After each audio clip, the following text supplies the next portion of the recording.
Turn the car around now. The words burst from my lips with such force that my husband, Arthur, nearly veered our sedan off the interstate.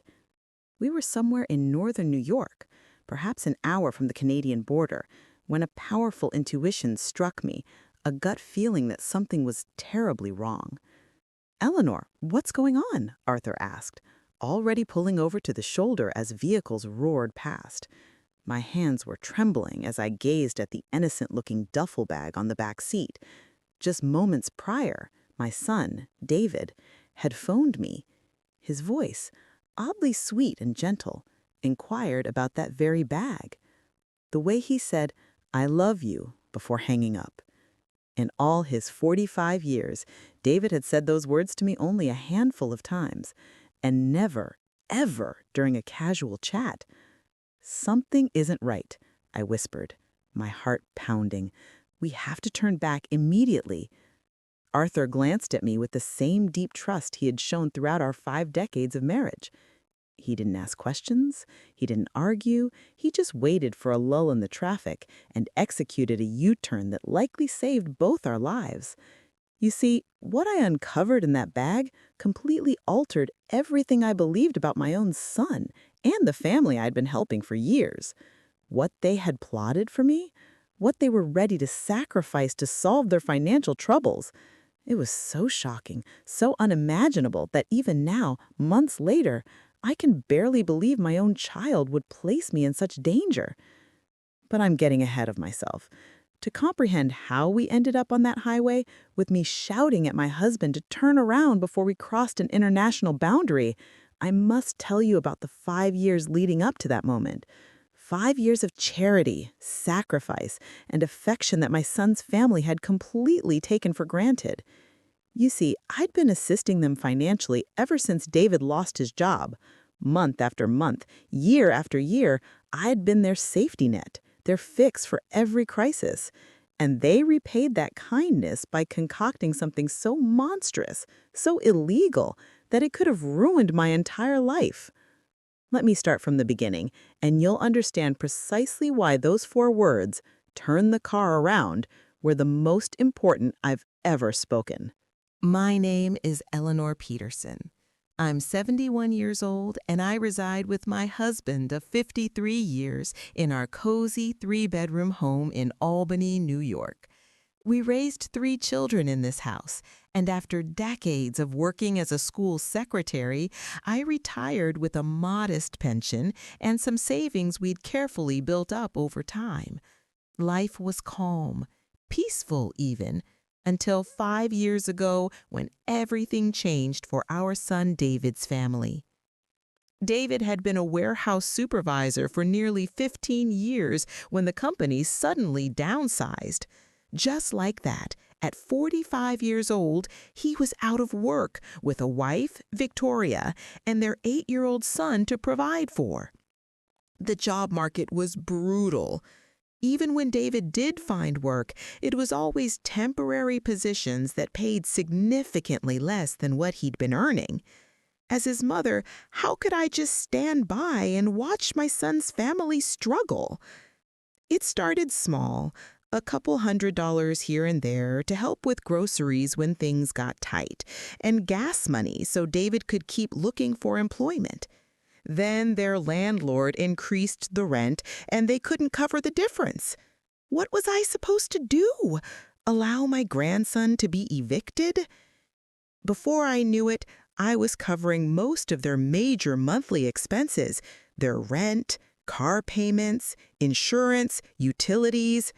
I was even buying all the groceries and paying for my grandson's daycare so Victoria could work her part-time job at a nail salon.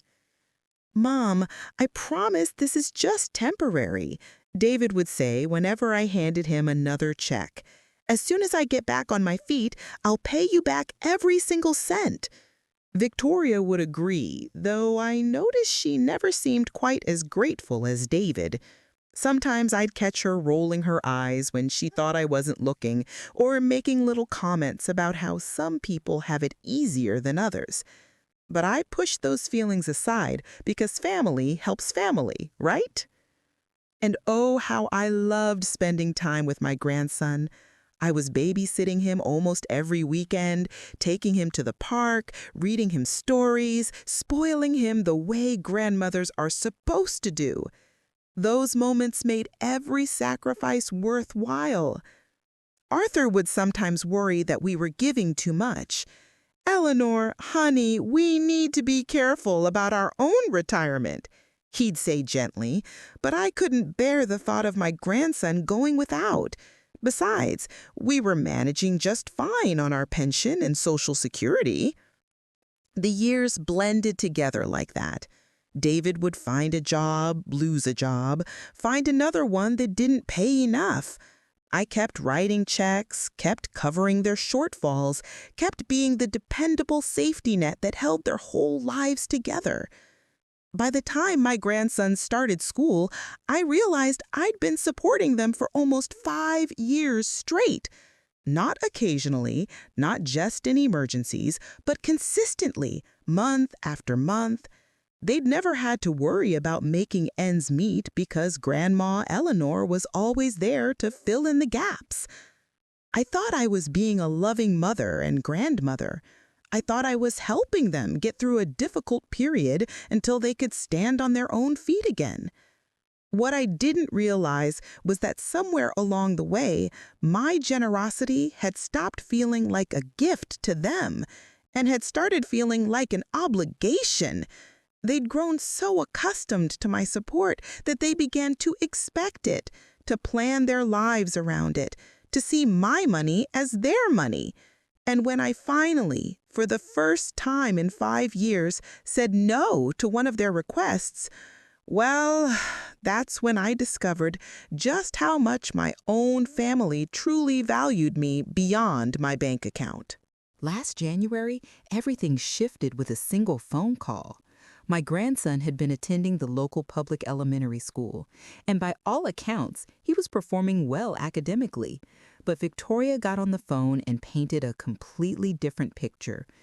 "Eleanor, he's being tormented constantly," she said with dramatic concern. "These kids are so mean, making fun of his clothes, leaving him out of everything. The teachers don't care, and the class sizes are huge. He comes home crying almost every day." My heart immediately ached for my grandson. What grandmother wouldn't be crushed hearing that her precious grandchild was suffering? "There's this wonderful private academy across town," David interjected. "Small classes, excellent anti-bullying policies, really individual attention for each student. It would solve all his problems." "That sounds perfect," I said, already picturing my grandson thriving in a better environment. "What do you need me to do?"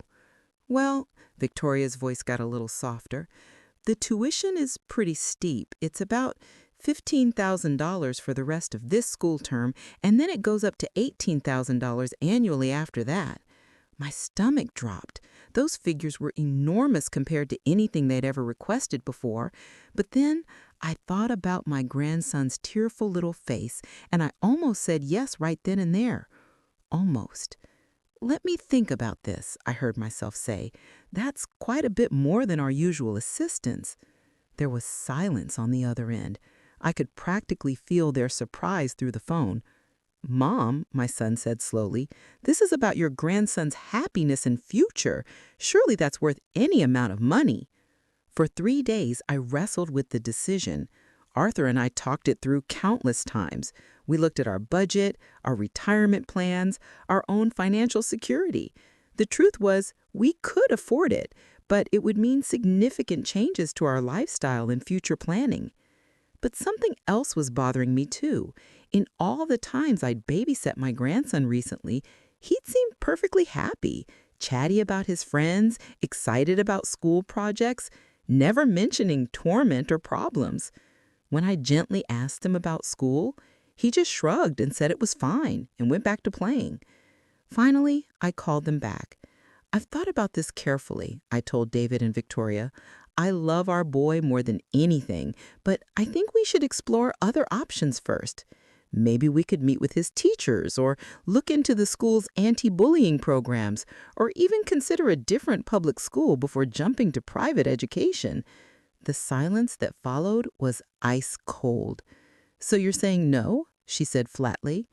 "I'm saying let's try other solutions first before committing to such a large expense," I replied, trying to keep my voice calm and reasonable.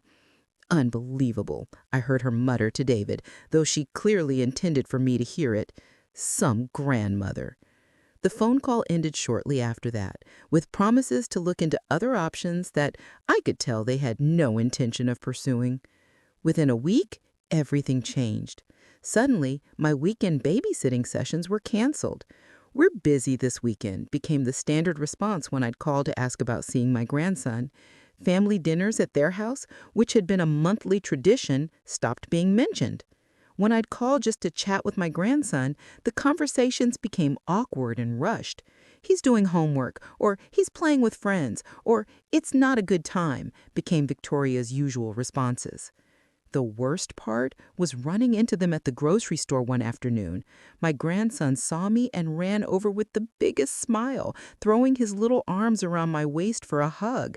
But when Victoria noticed, she quickly called him back with a sharp, "Come on, we need to go," and barely acknowledged my presence. My own grandson looked confused by his mother's cold behavior toward me. I could see it in his innocent little face. He didn't understand why Grandma Eleanor suddenly wasn't welcome in their lives. For the first time in decades of providing assistance, I'd set one boundary, asked for one pause to consider alternatives. And this was their response? The message was crystal clear.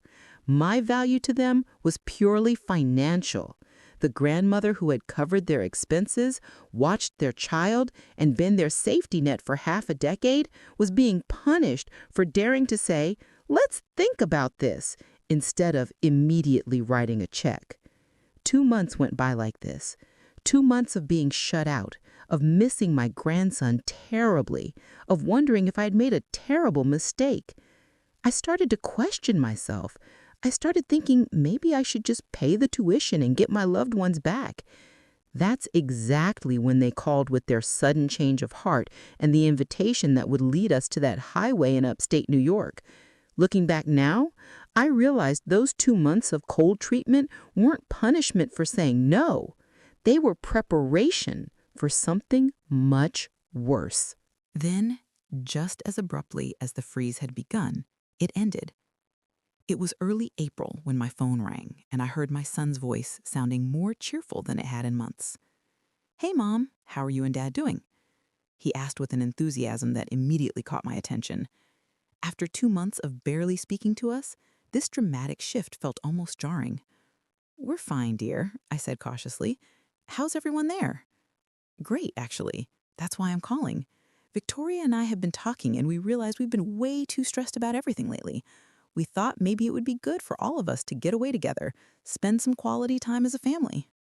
My heart leaped. Despite everything that had happened, I'd missed them terribly, especially my grandson. Victoria's cousin has this beautiful cabin up in Quebec, right by a lake. She invited us all to come up for a long weekend. You, Dad, me, Victoria, and our boy. What do you think? The idea of a trip together, of getting my loved ones back, was exactly what I'd been hoping for. Maybe they'd finally realized that our relationship was more important than disagreements about educational expenses. "That sounds wonderful," I told him. "When were you thinking?"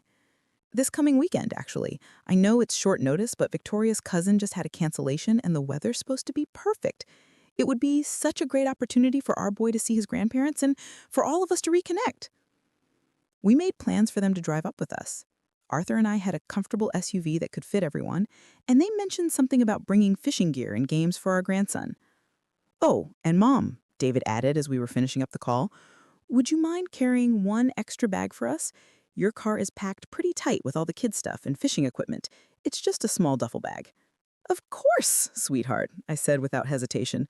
What grandmother wouldn't help carry an extra bag? The night before we left, Victoria dropped off the bag at our house. It was a standard black duffel bag. Nothing unusual about it. She was actually quite pleasant, chatting about how excited our grandson was for the trip and thanking us for agreeing to help with transportation. "He's been talking about seeing Grandma and Grandpa all week," she said with a smile that seemed genuine. "This trip is going to be so good for all of us."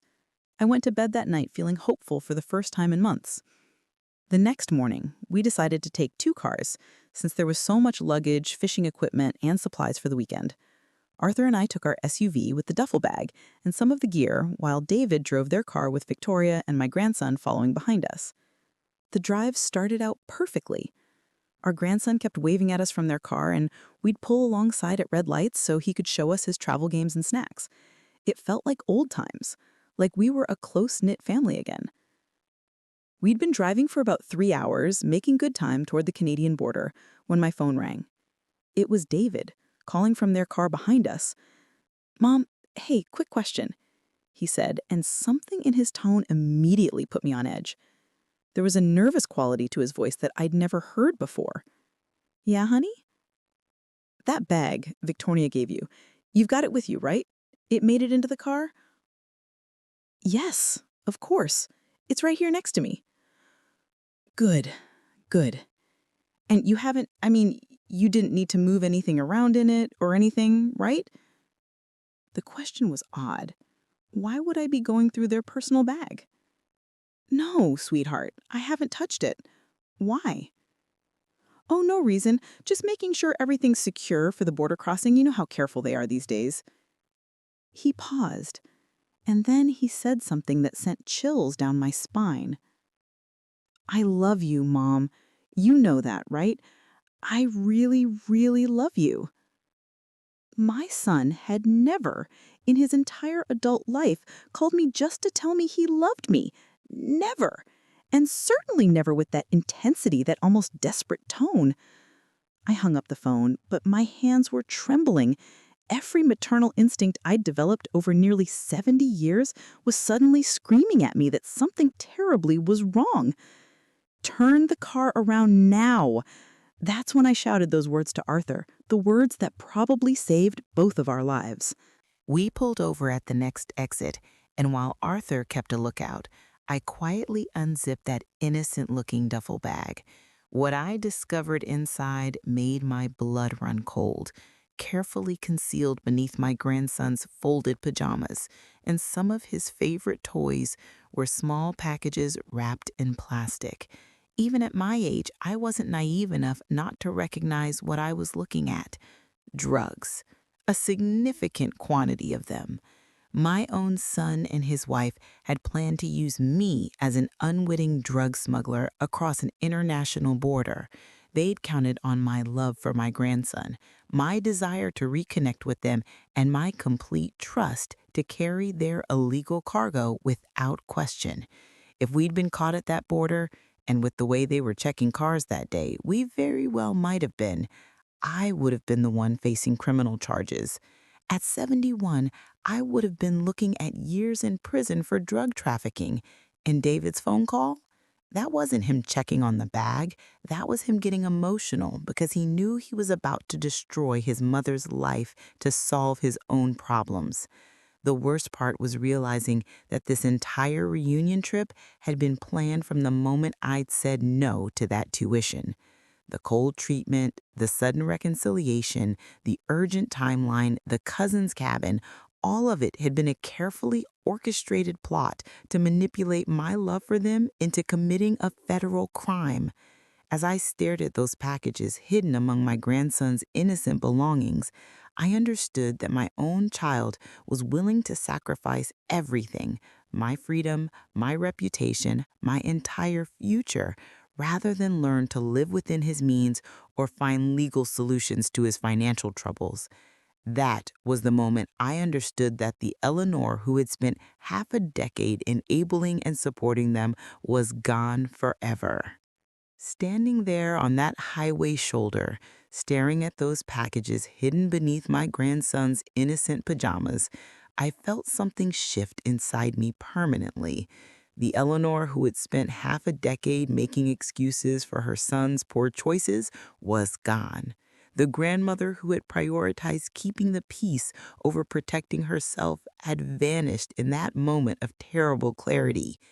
Arthur walked over quietly. "What did you find, honey?" I showed him the contents without saying a word. His face went white, then hard with an anger I'd rarely seen in our 5 decades of marriage. "We're going home," he said simply, "right now." From their car behind us, I could see David getting agitated, probably wondering why we'd stopped. My phone started ringing again, but I turned it off. I couldn't bear to hear his voice, knowing what he'd planned to do to me.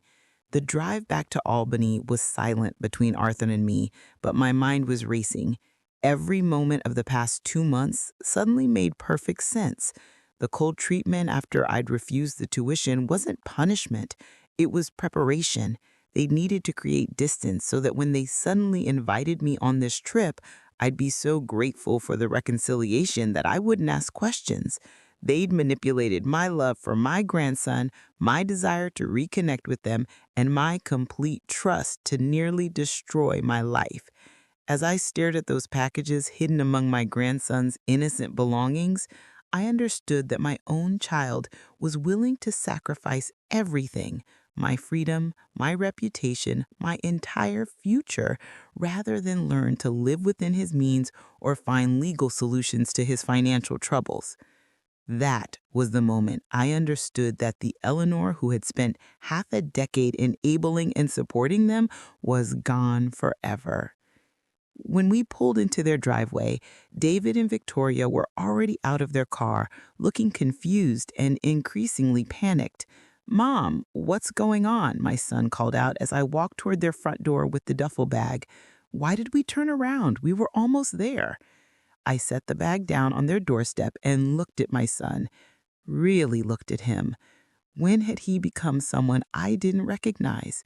When had his struggles turned him into a person willing to sacrifice his mother's freedom for his own convenience? "I know what's in the bag," I said quietly. The color drained from both their faces.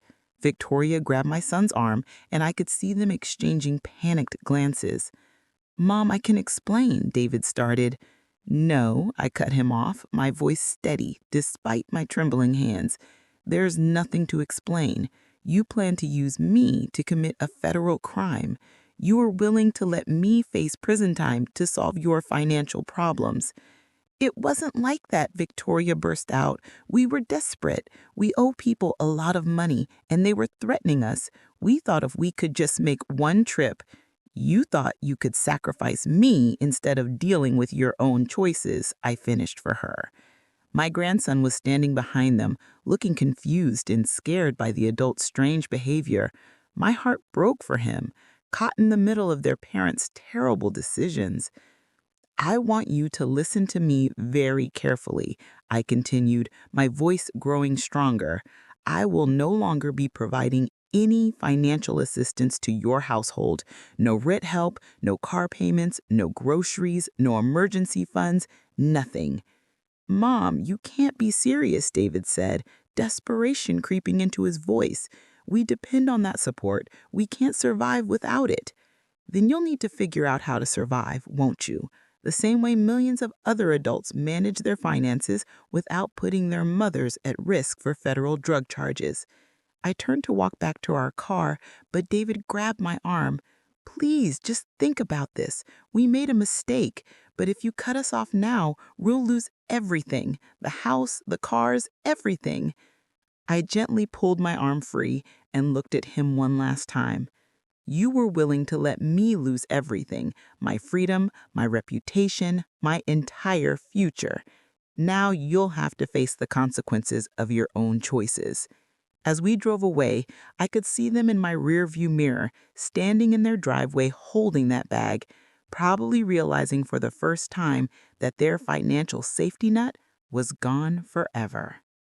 That night, I sat at my kitchen table and made a list of every automatic payment, every monthly check, every form of assistance I'd been providing. The total was staggering. I'd been essentially subsidizing their entire lifestyle for so long that I'd forgotten what our own budget looked like without those expenses. Within a week, I'd canceled every form of support.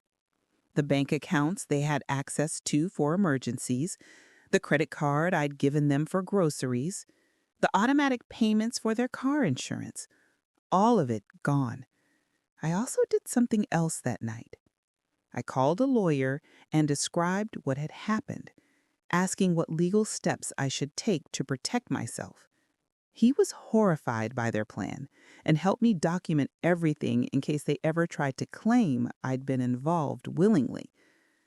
For the first time in decades, I was putting my own safety and well-being ahead of my son's convenience.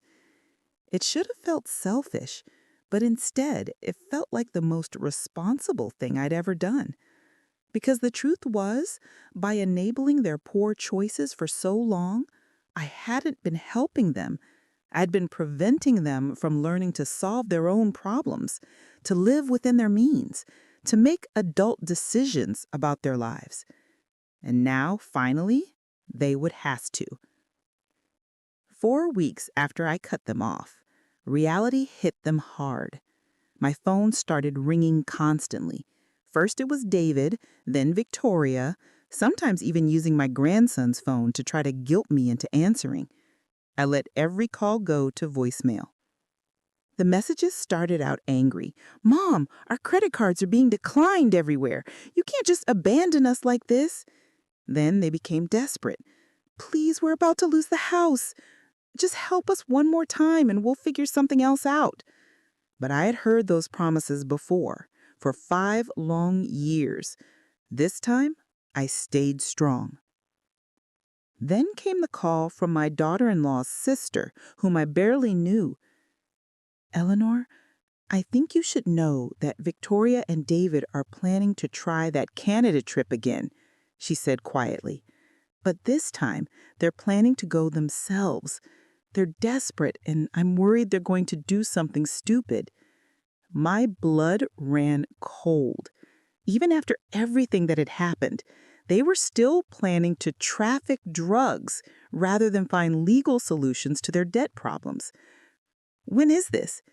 Weekend?" I asked. They asked me to watch their son. They said they were going on a business trip for a couple of days. I immediately called my lawyer. He advised me to contact the authorities with this information, but I couldn't, not even after what they tried to do to me.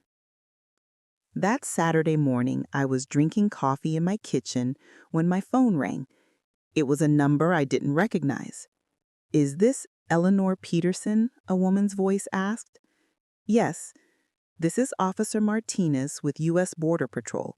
Your son, David Peterson, and daughter-in-law, Victoria Peterson, were arrested early this morning attempting to cross into Canada with illegal substances. They listed you as their emergency contact." My hands started shaking, but not from shock. I'd known this call was coming.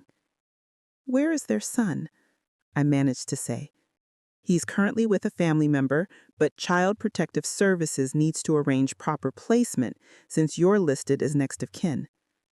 Within hours, I was filling out emergency custody paperwork. My grandson, confused and scared, came home with me that afternoon carrying a small suitcase and his favorite stuffed animal. "Grandma Eleanor?" asked he quietly that first night as I tucked him into the guest bedroom that would become his room. "When are Mom and Dad coming back?" How do you explain to an 8-year-old that his parents chose to risk everything, including him, rather than learn to live responsibly? "They made some bad choices, sweetheart," I told him gently. "But you're safe here with Grandpa and me, and we're going to take very good care of you." Over the following months, the legal process unfolded exactly as I'd expected. David and Victoria were sentenced to 18 months in federal prison. The house they couldn't afford without my assistance went into foreclosure. Their cars were repossessed. But you know what? I felt no satisfaction in their downfall, only sadness that it had come to this, and relief that my grandson was safe. The custody hearing was surprisingly straightforward. David and Victoria, facing significant prison time, agreed to sign temporary custody to me rather than risk their son going into the foster care system. My lawyer helped us establish a clear arrangement that protected everyone's interests. My grandson started at a new school near our house, the same excellent public school where I'd once worked as a secretary. The teachers there remembered me fondly and went out of their way to help him adjust. No expensive private academy was needed, just caring adults in a stable environment. In the evenings, he'd do his homework at my kitchen table while I prepared dinner. Arthur taught him to play chess and helped him with math. We read stories together every night, the same way I'd done with David when he was small. Slowly, my grandson's confusion faded and was replaced with the sense of security he'd never really had before. No more parents fighting about finances. No more uncertainty about whether bills would be paid. No more adults making desperate choices that put everyone at risk. "Grandma," he said to me one day, about 6 months after he'd come to live with us, "I like it here. It's quiet." That's when I realized what we'd all been missing: peace. Simple, ordinary peace that comes from living within your means, making responsible choices, and putting the well-being of children first. As for David and Victoria, they write occasional letters from prison. David's letters are full of apologies and promises to do better when he gets out. Victoria's are mostly complaints about prison conditions and reminders that I owe them for all the difficulties they're facing. I don't respond to either of them. My lawyer has advised me that when they're released, they'll likely seek to regain custody of their son. We're already preparing for that legal battle, documenting the stable home environment we've provided and the educational progress my grandson has made. But for now, our days are filled with school projects, weekend fishing trips with Arthur, and quiet evenings reading together on the couch. My grandson is thriving in ways I never saw when he was caught in the chaos of his parents' financial irresponsibility. And me? I've learned that sometimes the most loving thing you can do is refuse to enable destructive behavior, even when, especially when, it's coming from your own child. I'm 74 now, and I have no idea how many more decades I have left, but I know I'll spend whatever time I have raising my grandson to be the kind of man who solves problems honestly, treats people with respect, and never, ever ask someone else to pay the price for his mistakes. That's my story.